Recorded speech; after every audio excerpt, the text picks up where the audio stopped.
Pertemuan antara Ketua Umum Partai Demokrat Agus Harimurti Yudhoyono atau AHY dengan Ketua DPP PDIP Puan Maharani tinggal menunggu waktu. Meski kedua belah pihak mengaku pertemuan kedua petinggi parpol beda koalisi itu untuk membahas persoalan kebangsaan, namun banyak pihak menilai pertemuan keduanya akan berdampak pada soliditas koalisi pendukung Capres Anies Baswedan.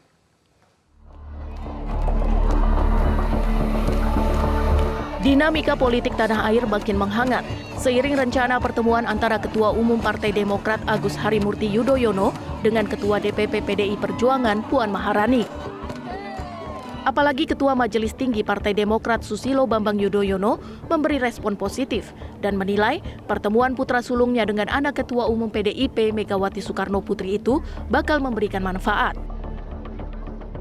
Presiden ke-6 RI itu pun menyebut AHY telah menerima ajakan pertemuan dengan Puan dan Partai Demokrat juga sudah siap bertemu dan berdialog dengan PDIP.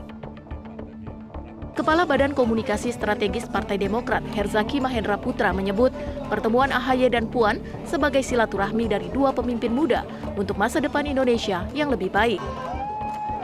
Sesama partai politik di parlemen, 9 partai politik ini, semuanya menurut kami seharusnya memiliki posisi yang sejajar. Jadi bukan intervensi, tapi lebih dalam konteks komunikasi saja, silaturahmi saja. Ya kita kan juga punya sikap ini, ya kan? Masing-masing punya sikap, udah punya pilihan saat ini. PDIP dengan Mas Ganjar, kami dengan Mas Anies. Ya jika misalnya kita komunikasi, ya kan banyak hal yang kita bisa bicarakan. Termasuk diantaranya katakanlah ya punya kesamaan pandangan sebelum ini, misalnya Bu Mega dengan kami juga terkait tidak ingin pemilu ditunda. Tidak ingin ada perpanjangan 3 periode. Ya ini kan ada kesamaan meskipun sama sekali tidak pernah berkomunikasi.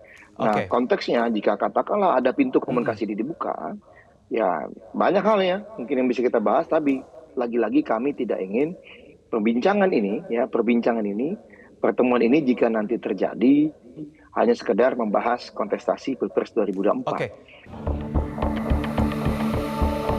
Ketua DPP PDI Perjuangan Said Abdullah menegaskan rencana pertemuan pihaknya dengan Partai Demokrat adalah komunikasi politik yang umum dilakukan antar partai. Saidi menambahkan pertemuan Puan dan AHY tidak berniat untuk merusak koalisi yang sudah dibentuk Partai Demokrat dengan parpol lainnya. Karena kami ingin membuka pintu selebar-lebarnya, politik itu kan komunikasi, sehingga komunikasi di antara partai politik tidak boleh mampat. Demokrat itu partai politik, perlu kami ajak bicara, perlu ajak komunikasi, kan itu dulu. Jangan kemudian begitu bertemu, wah ini nanti PDIP akan merusak koalisi, mana bisa kami punya niat seperti itu. Tidaklah, ini penghormatan bagi setiap partai politik supaya kami bisa berkomunikasi dengan semua partai politik sebagaimana yang dulu kami gagas ketika Pak Puan melakukan silaturahim. Sementara itu, Partai Nasdem dan Partai Keadilan Sejahtera sebagai parpol pendukung Koalisi Perubahan untuk Persatuan mengaku tidak risau dengan rencana pertemuan AHY dan Puan. Partai Demokrat bersama Partai Nasdem dan PKS telah menandatangani nota kesepakatan untuk mendukung Anies Baswedan sebagai calon presiden di pemilu 2024 mendatang. Dari Jakarta, Tim Liputan Metro TV.